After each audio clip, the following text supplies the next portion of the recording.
Halo semuanya teman-teman guru dimanapun berada. Terima kasih sudah bergabung kembali di YouTube Mintarius Channel.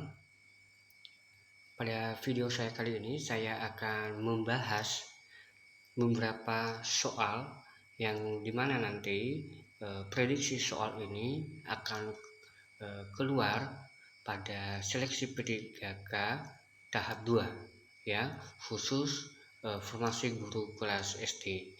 Nah, soal-soal yang nanti saya bahas di video ini beserta jawaban-jawabannya semoga menjadi pegangan buat Bapak Ibu yang akan mendaftarkan diri dan mengikuti seleksi P3K tahap 2 ya. Saya berharap Bapak Ibu dengan mengikuti video ini Bapak Ibu punya pandangan dalam mengerjakan soal-soal pada seleksi tahap 2 nanti.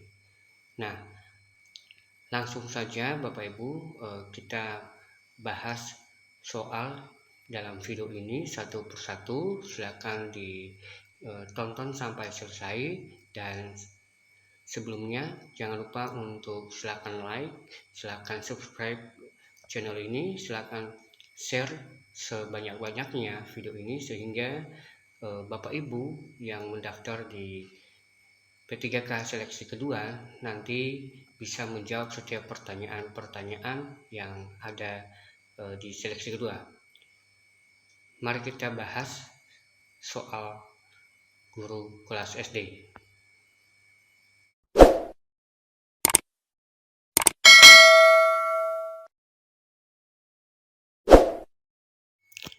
Baik teman-teman guru, langsung saja kita akan bahas soal P3K guru SD yang nanti akan keluar pada seleksi kedua.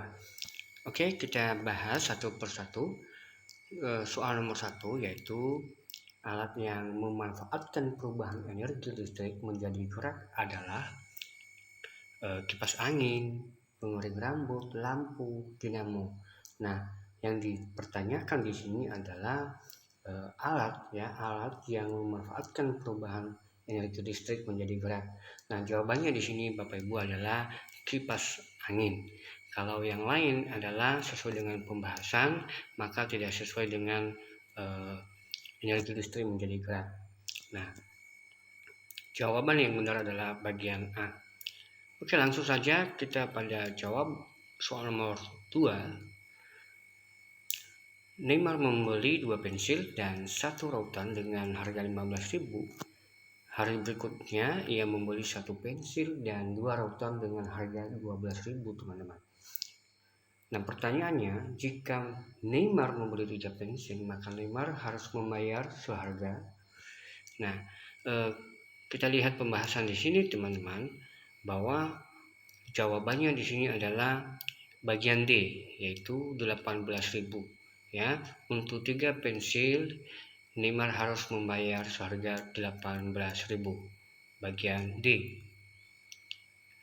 Langsung di soal nomor 3. Perhatikan macam-macam gaya berikut. Ada gaya gesek, ada gaya magnet, gaya listrik, gaya pegas, gaya mesin, dan gaya gravitasi. Nah, pertanyaannya adalah yang merupakan gaya tak sentuh adalah yaitu 346, nomor 356, nomor 256, nomor 236, nomor 246. Nah, jawaban yang benar adalah teman-teman yaitu bagian D, ya, yaitu 236. Sementara 236 adalah gaya magnet, gaya pegas, gaya listrik, dan gaya gravitasi. Karena pertanyaannya adalah gaya tidak disentuh, ya. Kita masuk pada soal nomor 4. Nah, mari kita perhatikan gambar di bawah ini. Fungsi organ tubuh yang ada pada nomor 3, yang ditunjuk nomor 3, ya.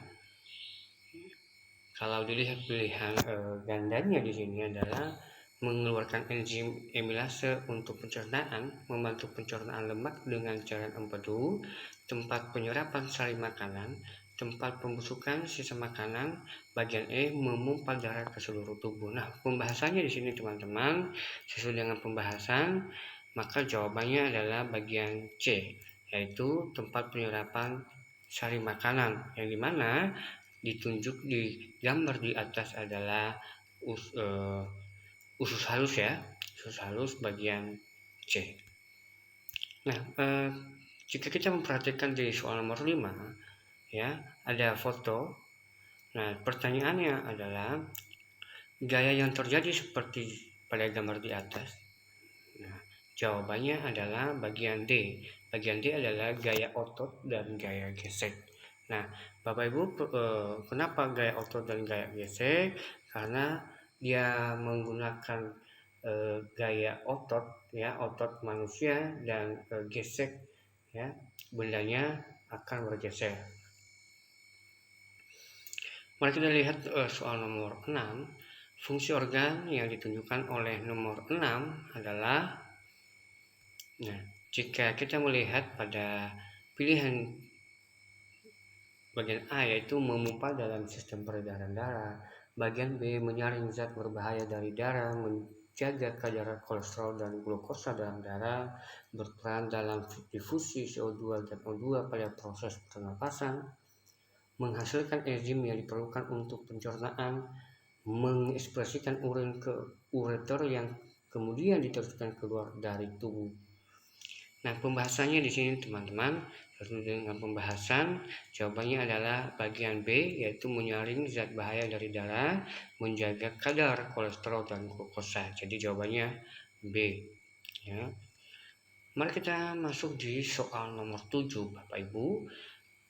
Massa sebuah benda adalah 20 kg, dikenai gaya 50 N, berapakah percepatan benda tersebut? Nah,